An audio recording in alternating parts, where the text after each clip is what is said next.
আমি আপনার কথা শুনে চলে যাচ্ছি বলে কালকের মতন আজকেও আবার বলছেন, তাই তো?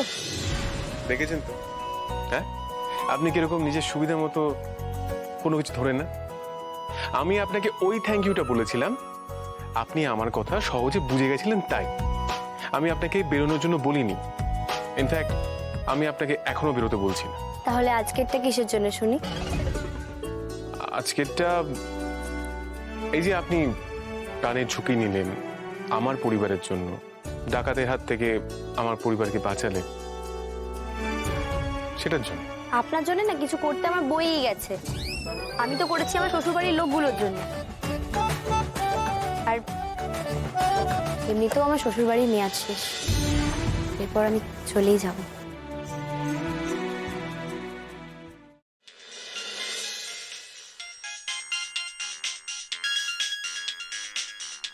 তো সকালে রমেশবাবু ফোন করেছে? হ্যাঁ বলুন। বইয়ের অত্যাচারে তো সারা রাত ঘুমাতে পারিনি স্যার। এদিকে তো কোর্ট থেকে জেটের কন্টেন্ট দিয়েই যাচ্ছে। ও, আপনি কথা বলতে পারেন? আমি তো ভাবলাম আপনি তোতলা। মানে আপনি তো কোর্টে গিয়ে একেবারে তোতলাতে শুরু করেন, ফোনে তো বেশ বাঘের বাচ্চার মতো কথা বলছেন। হ্যাঁ রমেশবাবু, আপনার স্ত্রী কি করছে সেটা কোর্টের সামনে তো বলতে হবে, জাজকে বলতে হবে। দরকার পড়লে অশ্রু জল বার করে আরো ইমোশনাল কিছু অ্যাড করে ভালোভাবে কেসটা সাজাতে হবে তো। আরে স্ট্রং ব্যাকগ্রাউন্ড তৈরি করতে হবে একটা, দরকার পড়লে আরো কিছু অ্যাড করে দেবেন। হ্যাঁ, কি যেন নাম আপনার স্ত্রীর? কিঙ্করি দেবী। হ্যাঁ হ্যাঁ হ্যাঁ, ঠিক আছে ঠিক আছে, আপনি চিন্তা করবেন না। আপনি আমার চেম্বারে আসুন, আমি ব্যবস্থা করছি, আপনার ডিভোর্স হয়ে যাবে। ঠিক আছে, হ্যাঁ রাখছি। ইনি কি মধুপুরের রমেশ বাবু?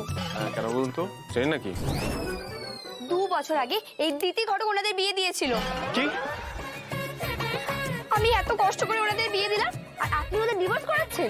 তো কি, দেখুন, আপনার বিয়ে দেওয়াটা কাজ, আমার ডিভোর্স করানোটা। আমাকে আমার কাজটা করতে দিন। হ্যাঁ, আমার কাজে একদম নাকটা গলাবেন, বুঝতে পেরেছেন? লজ্জা করে না? হ্যাঁ আপনার, আপনি মিথ্যে কথা বলতে বলছিলেন, বানিয়ে বানিয়ে অত্যাচারের কথা বলতে বলছিলেন। হ্যাঁ,